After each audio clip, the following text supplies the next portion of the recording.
पृथ्वी में कभी भी कोई ज्यादा समय तक राज नहीं कर पाया, चाहे वो डायनासोर हो, मैमथ हो या फिर इंसान भी कुछ सालों में शामिल हो जाएंगे। तो चलिए चलते हैं 66 करोड़ साल पहले, जब इंसानों का वजूद भी नहीं था और पृथ्वी पे राज चलता था विशालकाय डायनासोर्स का, जो पृथ्वी में हर जगह थे। जमीन से लेकर समुद्र की गहराइयों से ऊंचे आसमान तक हर जगह ये जानवर खुशी से रहते थे, पर खुशी को गम में बदलते देर नहीं लगती। तो मैंने सोचा कि क्यों ना मैं ही समय में पीछे जाऊं और डायनासोर्स का वो डरावना नजारा देखूं, और सबसे जरूरी उस भयानक हादसे के बाद पृथ्वी पे जीवन की शुरुआत कैसे हुई उसे भी देखूं। तो ये मेरी ग्राउंड जीरो की रिपोर्ट है, जहां हम ये जानेंगे कि आखिर उस दिन डायनासोर्स के साथ असलियत में क्या हुआ था, कौन से डायनासोर्स का अंत हो चुका था और कितने डायनासोर्स अपनी जान बचाने में कामयाब हुए थे, और कैसे पृथ्वी ने इन सब से बाउंस बैक किया। पर सबसे जरूरी उस भयानक हादसे के ठीक 5 मिनट बाद क्या हुआ वो जरूरी है। तो जब मैं 66 करोड़ साल पहले गया तो मैंने देखा कि पृथ्वी में बहुत सुंदर दिन था और आसमान को देखने पर एक टूटता हुआ सितारा दिखाई दे रहा था,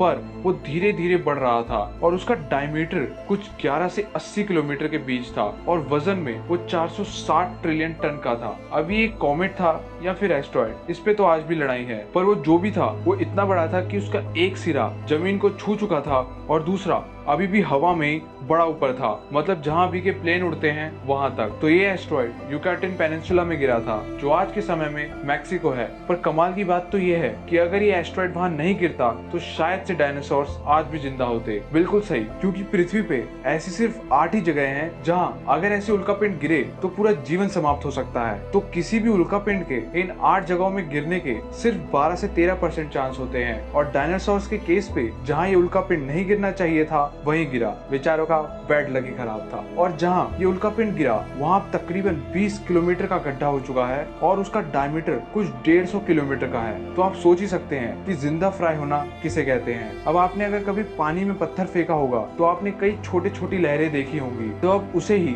कई गुना कर दीजिए। तो जैसे ही ये उल्कापिंड पृथ्वी में गिरा, चारों ओर सुनामी सुनामी आ गई, और वो भी छोटी मोटी नहीं थी, जितनी आईफल टावर की लंबाई है उससे 5 गुना ज्यादा। और विस्फोट इतना ज्यादा था कि ऐसी सुनामी 10 घंटे तक चलती रही। पर ये उल्कापिंड सिर्फ डायनासोर्स के लिए खतरनाक नहीं था। तो जिस जगह ये उल्कापिंड गिरा उससे कई हजार किलोमीटर के दायरे के सभी पेड़ पौधे 1 सेकंड से कम में जलकर तबाह हो गए, और भूकंप 12 तीव्रता से ज्यादा के आ रहे थे, और मुझे तो ऐसा लग रहा था कि सूरज खुद धरती पे आ गया है। तो जितने भी डायनासोर 1500 किलोमीटर के अंदर आते थे वो सब जल गए, और जो उससे दूर थे उन्हें लहरों ने डुबा दिया। पर ये तो बस अभी शुरुआत थी। तो उसके 5 मिनट बाद क्या हुआ? अब इतने बड़े धमाके से छोटे छोटे पत्थर हवा में बहुत ऊपर तक चले गए और 40 मिनट तक वहीं रहे। फिर उसके बाद वो जमीन पे बरसने लगे। इसे कहते हैं आग की बारिश। तो इसने हवा में उड़ने वाले डायनासोर्स को खत्म कर दिया, और इनकी गर्मी कुछ 15 करोड़ मेगाटन TNT जितनी थी। तो खिलखिलाती पृथ्वी एक झटके में नरक बन गई। तो पलक झपकते ही